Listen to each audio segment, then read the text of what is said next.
Welcome to the English Tips channel. Chapter 1. The Awakening. David Cooper opened his eyes slowly, blinking against the darkness that surrounded him. It felt like he was emerging from a deep sea, his head heavy and throbbing. He was lying in a narrow, damp alleyway, with high brick walls blocking the scant light from the street. The pain in his head was intense, a constant throbbing that made thinking difficult.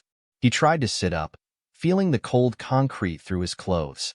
Struggling, David looked around, trying to understand where he was. The alley was deserted, except for a few scattered garbage bags and a puddle of dirty water reflecting the light from a distant street lamp. As he moved his hand to rub his aching forehead, his fingers touched something hard in his inner pocket. Confused, he pulled out an object and saw that it was a black leather wallet. He opened it and found a silver badge gleaming under the faint light. The name engraved on the badge read, David Cooper, Detective. The discovery brought a sense of relief, mixed with a wave of perplexity. He was a detective, but he couldn't remember anything. His mind was a blank, with no recollections of who he was or how he had gotten there. Panic began to rise, but he suppressed it, focusing on the immediate task of understanding his situation. Exploring the wallet further, he found a police ID with his photo. He looked at the image, trying to recognize his own face. Short brown hair, penetrating brown eyes, a serious expression. Yet, none of it sparked any memory. He also found some bills and credit cards. As he put the wallet back in his pocket, David felt something heavy on the other side of his jacket. He pulled out a gun, a service revolver. He held it with familiarity, the cold metal against his skin bringing a sense of reality to the surreal situation. "I am a detective," he repeated to himself, trying to anchor his identity in the one certainty he had. The distant sound of sirens pulled him out of his thoughts. He needed to get out of there, to find out more about who he was and what was happening. With an effort, he stood up completely, his muscles protesting against the sudden movement. He holstered the gun under his jacket and took one last look at the deserted alley. David began walking towards the light of the street lamp, each step echoing against the brick wall. Every shadow seemed to hide a potential danger, but he continued, driven by a quiet determination. He needed to find answers, and the only clues he had were the badge in his pocket and the gun by his side. Still dizzy and struggling against the amnesia, David Cooper made his way through the streets until he reached a worn-looking apartment building. He stopped in front of the entrance, feeling a vague familiarity upon seeing the number 307 beside the main door. He climbed the stairs with heavy steps, his heart beating faster as he approached his supposed home. When he reached the third-floor hallway, he saw his door ajar, the wood cracked around the lock. The clear sign of a break-in made his stomach churn. Cautiously, David pushed the door open and entered the dark apartment. The interior was a mess. Furniture overturned and papers scattered across the floor. Still shaken by the revelations in the apartment, David began to meticulously examine the place for additional clues. Among the papers and debris, he found a small silver key marked with a number, D45. He also found the address of this storage unit among the pieces of paper. The key bore the logo of a local storage facility. Determined to follow any lead that could clarify the situation, David decided to investigate the storage unit. Chapter 2. The Hunt. Arriving at the storage unit, he used the key to open the marked locker. The interior was dark and stuffy, with the smell of dust and old metal. David turned on the light and was surprised to see an entire wall covered with photos, maps, and documents. There were numerous images of the Phantom, newspaper clippings detailing the murders, and complex diagrams connecting victims and locations.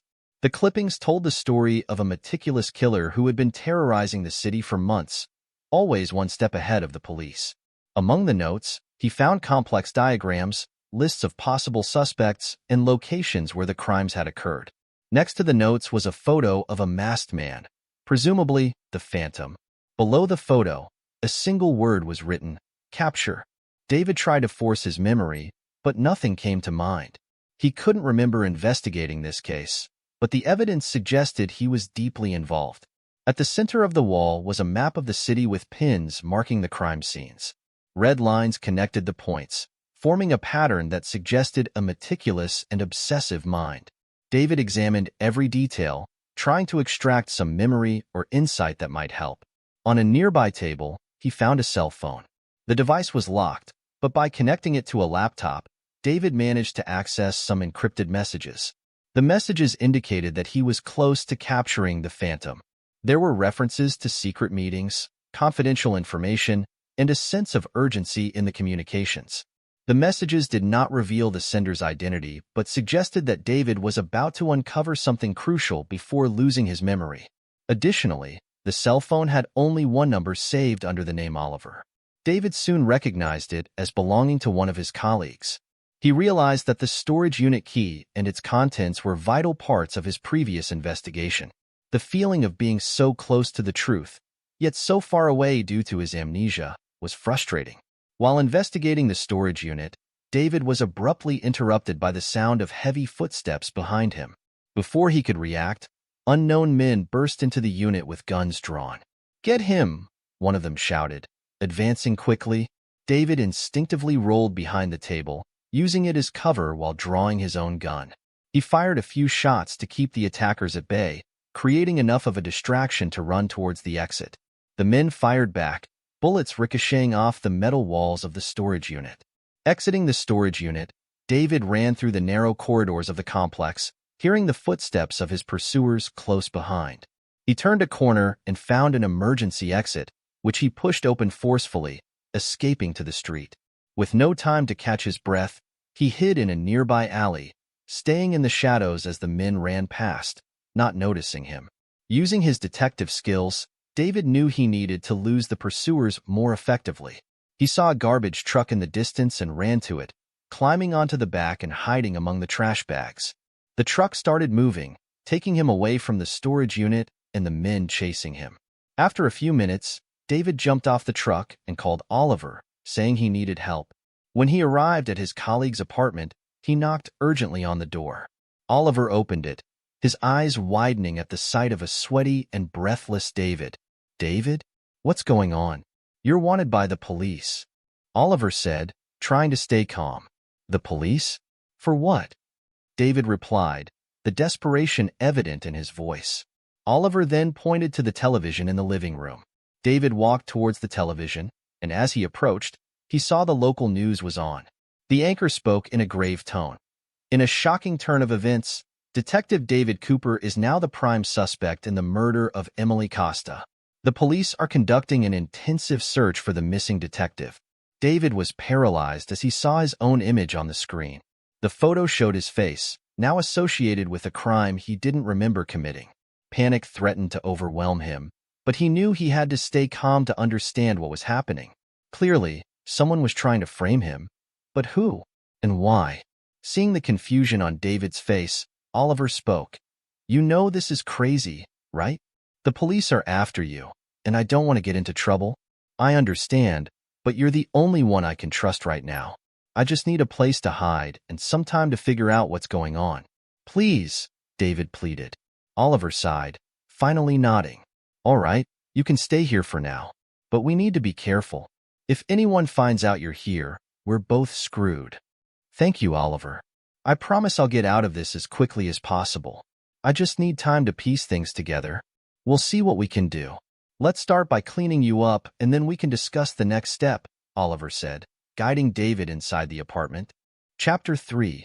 Revelations. After showering and eating something, the two sat in the living room, and Oliver, after ensuring the door was locked and the windows covered, began to explain what he knew. "David, there's something you need to know," Oliver began, sitting in a chair opposite his friend. "You were secretly working on a parallel case.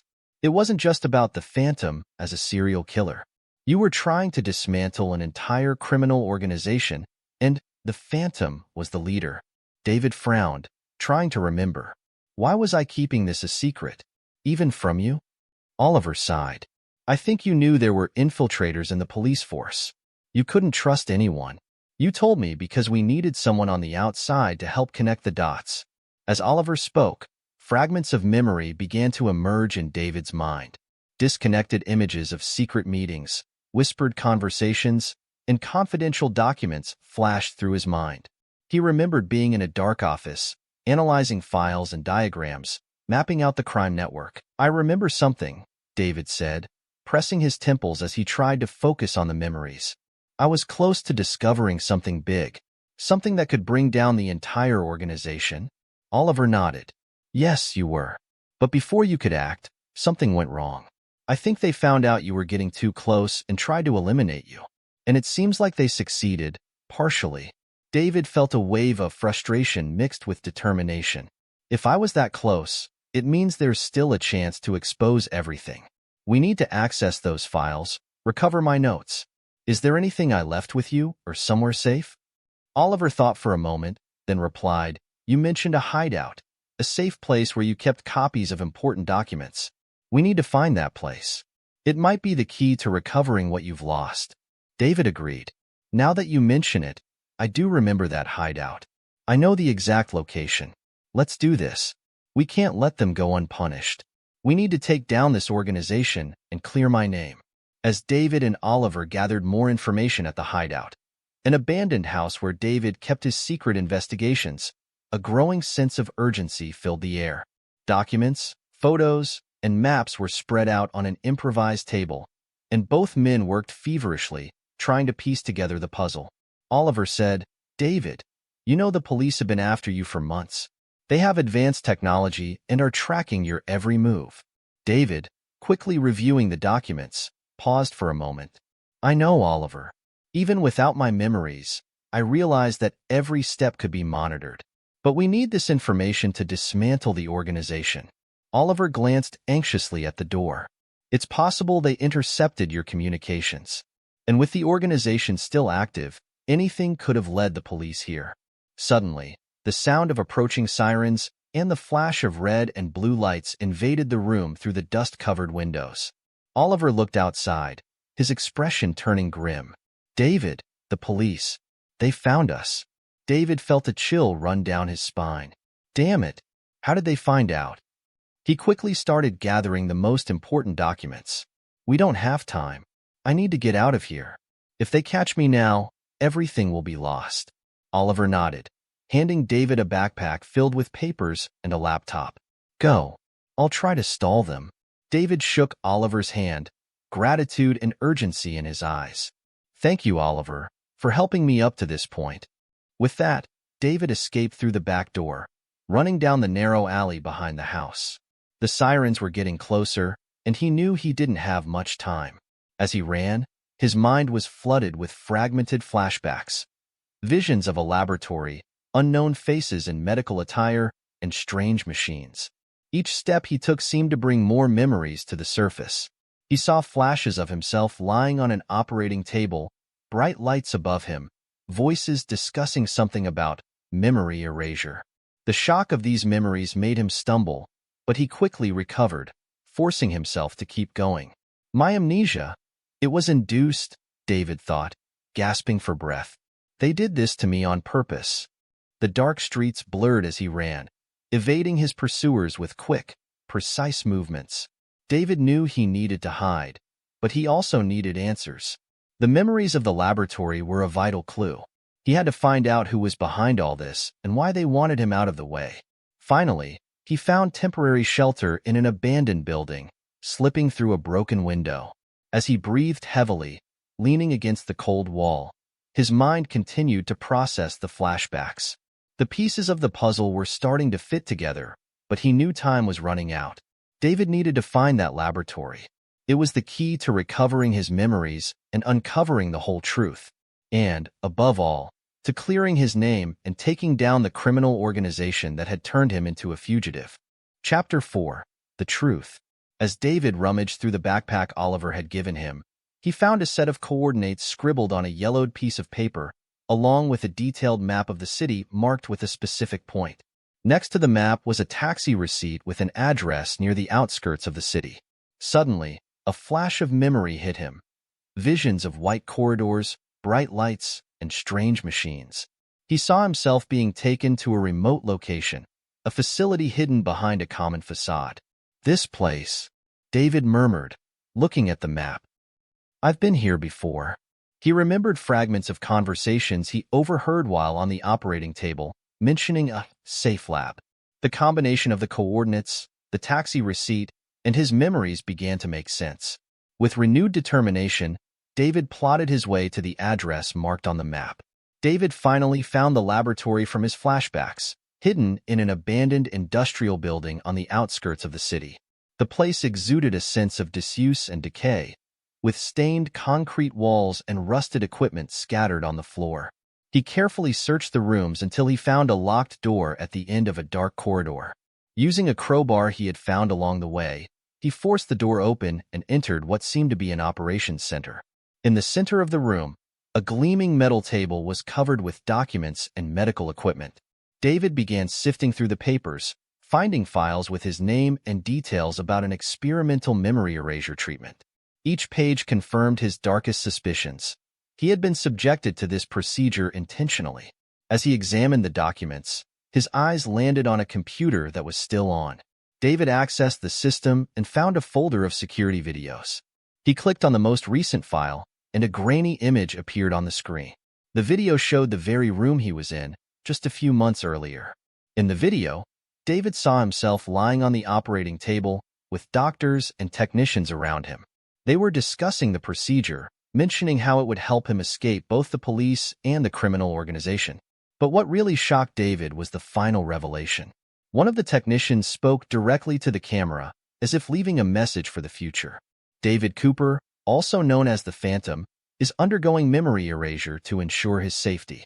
The operation was successful, and he now has no recollection of his past activities as the leader of the criminal organization. David staggered back, shock and disbelief etched on his face. "I am the Phantom," he murmured, barely able to believe the words coming out of his mouth. The pieces finally fit together. He had voluntarily erased his own memories to escape relentless pursuit, but the price was forgetting completely who he was and what he had done. The revelation brought a mix of horror and clarity. David now understood why so many people were hunting him and why the truth always seemed out of reach. He had created his own nightmare to survive. With the truth exposed, David knew he had a difficult choice ahead. He could continue running, or he could face the consequences of his past actions and try to redeem himself somehow. He gathered the most important documents and shut down the computer, his mind now focused on the next step. He had a long road ahead, but at least now he knew what he was fighting against, the truth about himself. Chapter 5. Redemption. As dawn stained the sky gray and the weight of the previous night still hung over his shoulders, David made the decision to end his cycle of flight and confrontation. Taking a deep breath, he walked toward the nearest police station, each step resonating as a commitment to his quest for redemption. Upon arrival, David was immediately recognized by the on-duty officers, who, with expressions of surprise and caution, quickly detained him. Without resistance, he asked to speak with the chief of police, and once in front of him, began to spill his confession, unraveling the complex web of events that had led him there. He detailed his leadership in the criminal organization, the experimental treatment to erase his memories, and how he had tried to escape his past as the Phantom. As David spoke, the room filled with a heavy silence, broken only by his steady voice. The officers, initially skeptical, began to recognize the sincerity and remorse in his words. David Cooper's trial became an event that captured the attention of the media and the public, with every detail scrutinized and debated. As the infamous The Phantom, David faced serious charges for a series of crimes committed under his leadership in the criminal organization. In the courtroom, the tension was palpable, with spectators and journalists filling the room, eager to hear the outcome of this extraordinary story. Throughout the trial, David openly admitted his guilt and cooperated fully with the prosecution.